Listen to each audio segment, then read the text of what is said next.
Hey, this is Ryan Long coming at you with a U.S.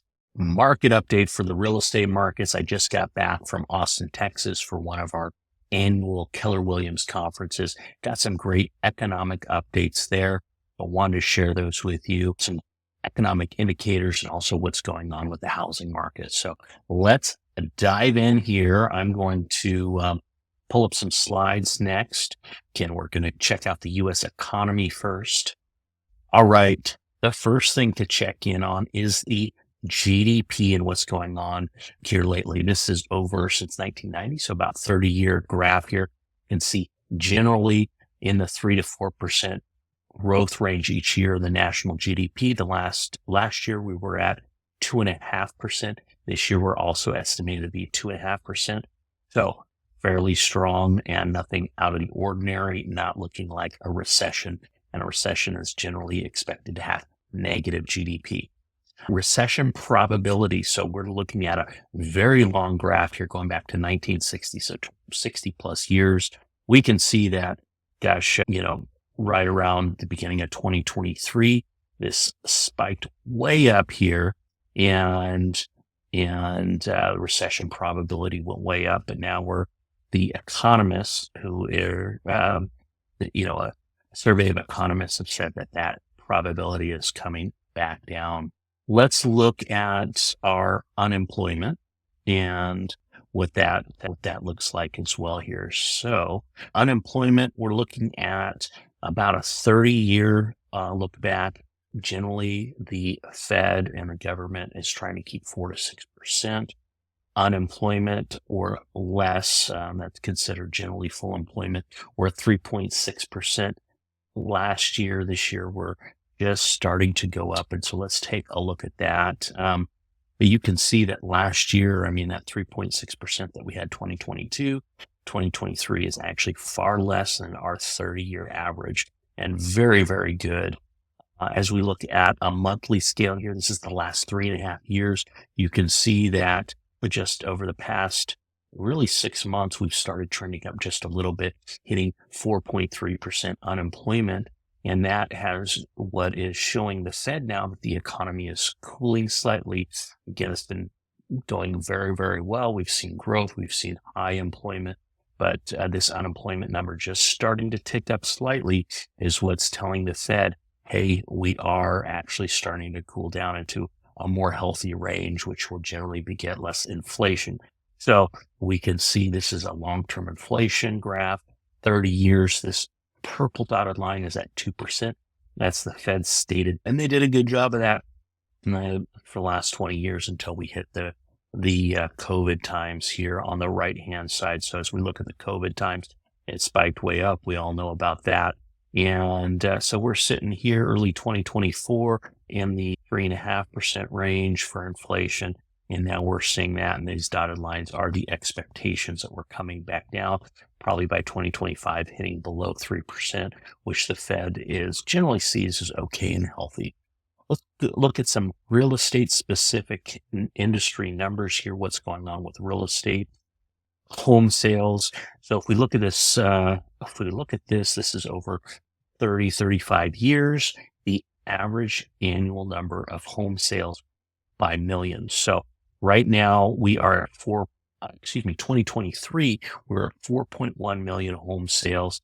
This year, 2024, we're projected to be about 4.2 million home sales. Very low traditionally as we look at the long term. See, over the last 10 years or so, we've almost always hit 5 million or more. And so again, very low numbers. I thought we'd see more recovery this year than we did, but we're still very low as far as number of home sales. We're going to take a look at the home prices. Median home price over the last 30 plus years, we see a trend up, 94,000 plus the average in 1989. We're up to 398,000, 4+ times increase over those last 35 years. But if you look, we've got this natural curve that goes up at about 4% increase per year. And we see that as a healthy appreciation amount. Now we got a little frothy right before our housing bubble, We came below that, but the last few years, again, we've been above that 4% healthy trend line. If we were at that healthy trend line today, our national average would be about 370,000. Again, we're looking at almost 400,000. So we're a bit above that healthy level as far as median home price. If we look at number of inventory, this is how many homes are on the market at any given time. The purple numbers are last year. This year, we're up a bit. We're up to 4.1 months of inventory. And that means that if no more homes came on the market, how many months of inventory would we have at the current sales rate? So anything below 6 is generally seen as a seller's market. Below 6 months, anything above that is a buyer's market. And that really indicates who has control. So again, a 4.1% inventory is low inventory. It means it's a seller's market. The sellers have more control of what's going on. They have more ability to negotiate. And that's why we're seeing that most homes are on average selling for what they're listed for. Another number we look at closely is new home starts. So new home starts, let's take a look. This dotted line here indicates about 1 million new homes built per year, and that's single family homes.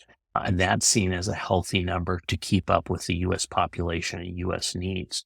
If we go back to 05, 06, we see we were well above that number. This actually should be way up there. And then we crashed down to a quarter of that in the Great Recession. We lost a lot of builders, got out of the industry, unfortunately. And so we probably got to about even here, but then we have all this time period, about almost 19 years, where we have this gap. And this is about 2 to 3 million homes that we're short. And unless we see this number go up, we're going to continue to have inventory problems, just not enough homes for the number of people there are and housing, really families essentially in the U.S. So that is why we've been having these inventory problems. We've been behind since 2010 and have gotten further and further behind over the last few years. We have kept up with those numbers. Let's look at new home sales and builder confidence. This is new home sales. I'm not going to take too much, but it's kind of interesting to see that there's about 656,000 projected new home sales this year. Now, we just saw on the previous slide that we're just about at 1 million new homes. Well, remember, a lot of times people are building custom homes when they're doing new construction. And so this is more production builders. Also, there's a small percentage that are build to rent as well. If we look at builder confidence, this is the last 6 years here. We are not looking so great. So at 42, it's not looking so great. We might see a decrease in number of new home construction. Actually, I'm worried that we will be below that million number here the next few years. Look at mortgage rates. This is going back to 72, so about 50 years.